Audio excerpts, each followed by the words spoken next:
Hello everybody, how are you doing? I hope you're doing okay wherever you are. And may this fall season, may it welcome you well. It's been raining in Calgary.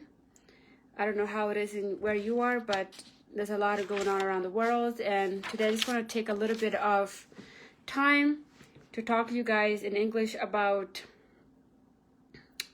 the importance of understanding the Bible and putting it in context, and kind of explaining what's happening in Sudan as a whole and how that would impact like the whole wide world.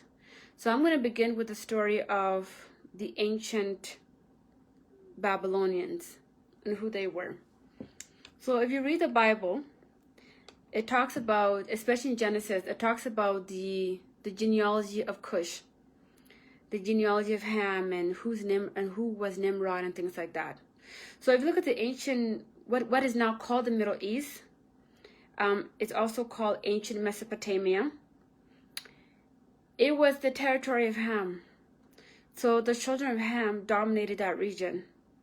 And the one that is the most famous, you can say, is Nimrod, a descendant of Cush.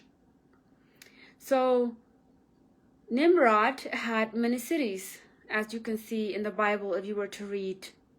Those cities were, they have their own reputation till this day. People know Nineveh. People know the story of the Tower of Babel. People know the story of Abraham leaving Chaldea, the Ur of the Chaldees, which was one of the colonies of Nimrod. So this is very important because I think people need to understand when sin occurs, we don't want to give it to a community that didn't commit it. We want to identify who committed the sin, what are the consequences of sin, and what is the judgment put on that society, and what would God do in the end as in terms of restoration. So the nation of Cush expanded what is now called East Africa, North Africa, the Middle East, as far as India. So this was an ancient, vast empire that had influence everywhere. You can find traces of Kush in India, especially southern India. You can find traces of Kush in China, I think it's like southern China, with names like Guangdong and still calling the sun Sheng and things like that. So those are just small remnants of what Kush left behind that I can recall, but you can do research and you can kind of find out. So this is important because when the sin that occurred at the Tower of Babel is impacting us today in 2024. Why is that? Because so Babel in Toknas means you will be held accountable. Like when you do something bad, we say ngak Bible, meaning like you're going to be held accountable for whatever you just did. So when they built that Tower of Babel, they committed sin. And you guys know what that sin was, which is trying to be like the Most High, or trying to understand the secrets of the Most High, and having resentment for the flood that happened during Noah's time. So the population that sin occurred under are now called the South Sudanese in modern day human history. So because of colonization and because of the judgment that was put against Kush, that they will lose all their wealth, they will lose all of their power, it came to pass. Because when God puts a judgment on a nation, it comes to pass. So it came to pass. For the past 1,000 years, the nation of Kush has been suffering from one invader to the next, from one colonizer to the next. Life in the Sudan has been very bleak for the past 2,000 years. And that's because that was a judgment from God. Because at one point in time, we believed in our own wealth, military might, and power, and our humanity, that we forgot God. We forgot to follow God's laws. And then we became a wayward people. And when you are one of God's people and you decide that I'm going to trust in wealth, I'm going to trust in power and military and my fellow brother Egypt, we are going to have a very, very serious problem. So the judgment that came upon Cush also came upon Egypt, because back in the day, Egypt or Misr and Cush were like twins. They did things together, they sinned together, and they were hard-headed towards God together. So at this point in time, we're talking about black people here. This is before intermarriage became a thing. This is before colonization became a thing, right? This is important to understand the current predicament of a people because of the sin that occurred many thousand years ago. We want to understand that. We want to understand like the beginning of a problem, so we can actually have an actual solution.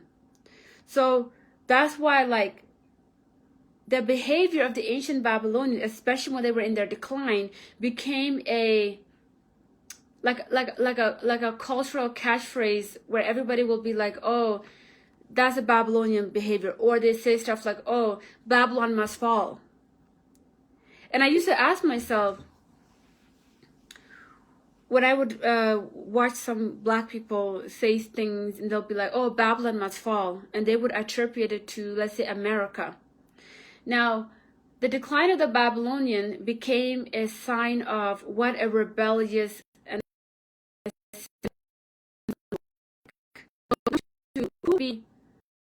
who is represented by Babylon speaking. It is the nation of America, because America is breaking all of God's laws based on how they treat their own people, based on how they bomb other nations and destroy those nations. Their sins have become so much that they are too waiting their own judgment, and they know what their judgment is. So it's up to them whether they want to prepare themselves for that or not. But we, the ancient Babylonians, we're heading towards a season of restoration because we have been through our own judgment. And as a result, I can say that we have learned that wealth, power, and military might does not substitute the love and respect and admiration we should have for God. God has a place in our lives, and when He's there, we are supposed to treat ourselves and others a certain way. We live in a world where we put God in a box. We think we can get away with certain behaviors, with certain attitudes, and I understand that in the eyes of God, the human race it's the same. Like, we're going to be judged for characteristics that not only exist within the nation of Sudan, but are globally, are everywhere. When we see suffering, we only see the aftermath of a judgment. We don't see the witchcraft. We don't see the human trafficking. We don't see the human sacrifice. We don't see how badly we have sinned against man and God. We only see the aftermath of a problem, and then we cry to God and say, God, why are we going through these things? But we never want to address the root cause. We're not supposed to do witchcraft. We're not supposed to do human trafficking. We're not supposed to commit murders. We're not supposed to treat women a certain way. We're not supposed to take advantage of young girls. We're not supposed to take advantage of the elderly. We're not supposed to take advantage of young soldiers. We're not supposed to do all of that. But every day we do that. And we say, oh, God is not going to do anything about it. Or we don't think those type of sins are so big that God would do something like judge a nation for those things. But God does judge a nation for those things. Because when we do stuff like that, yeah.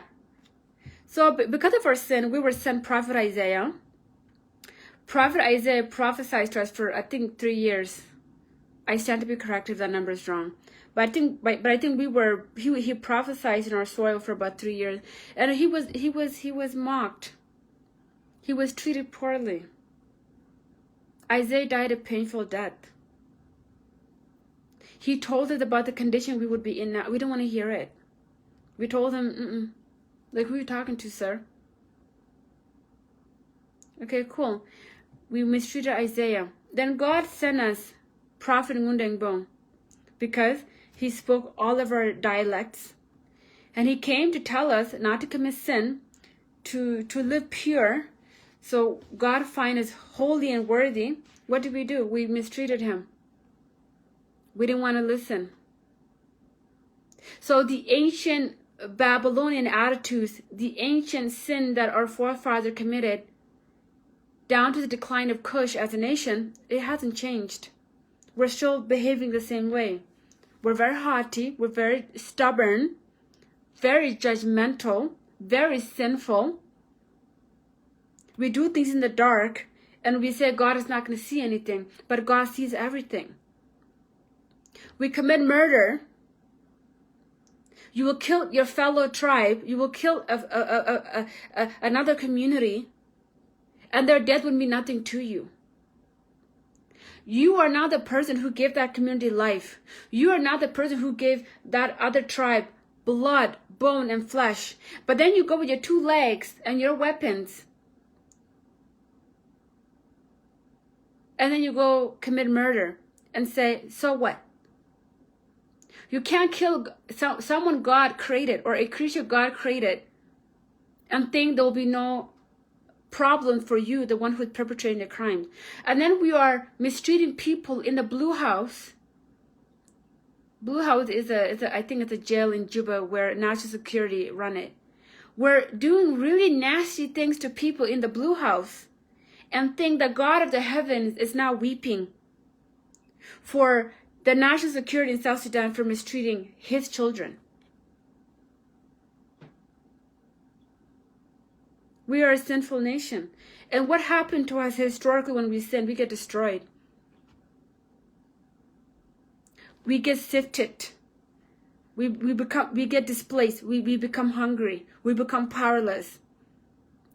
If there's a nation on this earth that knows the wrath of God more than anyone, I would say it would be the Sudanese. We don't do what we do and get away with it. We always get the punishment that we deserve at the time that we deserve for the behaviors that we have displayed in private. God doesn't do tribalism. He doesn't do clanism. He doesn't do racism. Because whether we like it or not, the whole earth is interconnected. And our destiny is interconnected. The more we keep sinning, the more we keep hurting animals, the more we keep hurting people, the more we keep poisoning the earth, the water systems, the more that we keep disturbing aquatic life, the more we play with this earth, and the more that we treat each other like garbage, the bigger the judgment, more suffering, more of everything. God is not interested in theatrics. He wants to see, how do you live in private when no one is watching you? How do you talk about people? Do you bless them? Do you pray for them? Or do you plot against them? Do you do things to make sure another person is sad? Everything we do, even if it's small, we will have to be accounted for. So we are in the season of judgment.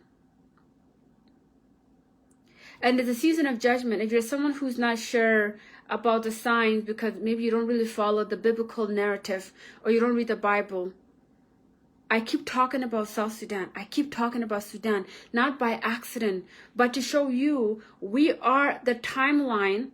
We are the limits test to show you that the wrath of God is here. Judgment is here. The end times are here. April 15th, 2024, Khartoum became a hotspot for war. For the past year, Sudan has been at war. That's when the judgment of Kush is fully realizing itself. You understand? So now, we come to South Sudan. One day when you guys wake up, or if you're awake and you hear that Juba is at war, you would understand that Isaiah 18 would have been fulfilled 100%. Whether we like it or not, war is coming to Juba. And Prophet Muna talked about pipes being burst, being engulfed in fire. He's like, the day you no longer have working pipes, You have to understand that war is near. Because in South Sudan, we don't have any other form of, collecting funds, gaining revenue. We don't. We only rely on oil. That should have told you guys something is wrong with the leadership. No nation relies on one source of income. You're supposed to have multiple. But because we are a nation under judgment, Salva Kiir is not our leader. He's our judgment. He's a leader for the times of judgment. And he's doing his job. So let's see what happened with the Tumani initiative that's happening September 16th. See the outcome. But all of this, we were in the prophecies of Isaiah way before the birth of Christ.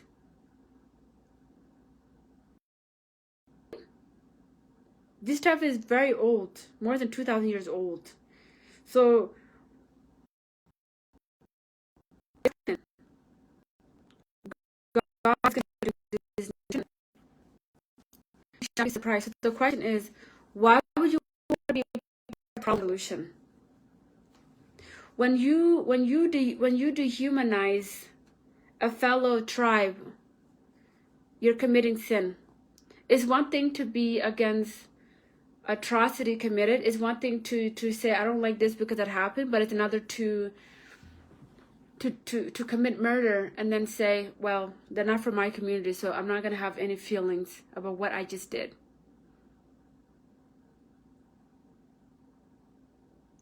The Sudanese flight is so sad.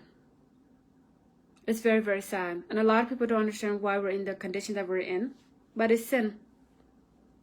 When you sin and you belong to God, He's gonna judge you through yourself until you come to your senses and make sure that you build a country where humans are not feeling less than, humans are not murdered anyhow.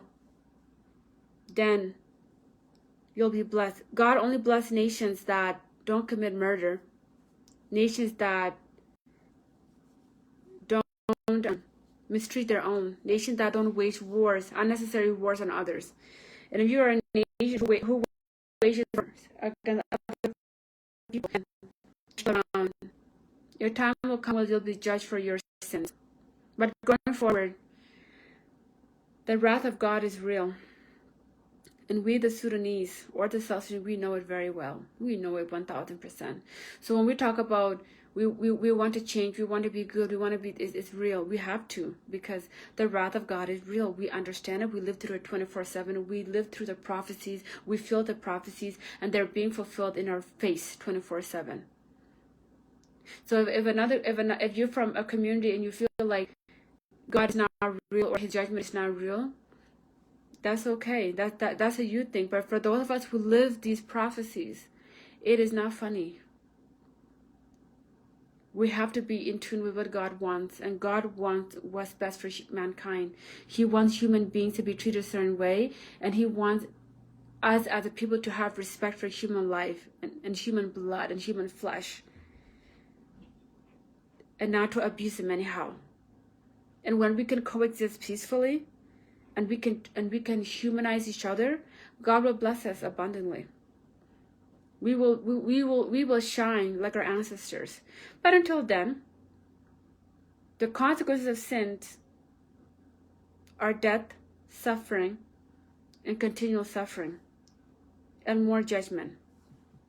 So I hope I didn't take too much of your time, but we have to understand the importance of who we are in the past, and the initial sin from our forefathers, and how God is going to restore them. And so Sudan as a whole is the time marker for the rest of the world. But if you don't understand the importance of Nimrod, and you don't understand the importance of Cush in the Sudan, then what I'm saying would really make sense. Because we're not suffering for no reason. We're suffering for a thing our ancestors have done. Because they were given opportunities to behave a certain way, and they decided, I'm going to go the opposite way, which is doing bad things, committing murders, being arrogant, because of the wealth and the military might. And then now look at the consequence. So as we go forward, when God restores this land, we're going to live and treat people in a way that pleases God. God is not interested in the theatrics of religion. He's not interested in the performance of your faith. He's interested in your value system and how you live day to day. Do you cause harm to other human beings? Do you cause harm to yourself? Or are you kind? Are you helpful? Are you attentive? God is more concerned about your character and how you live day in and day out. God is interested about what you do behind the dark when no one is watching. That's where judgments come from. It is not your nation. What you do behind the scene when you think God is not watching is what you will be judged for. So let's learn from this and live accordingly. Thank you for watching, and we'll talk next time.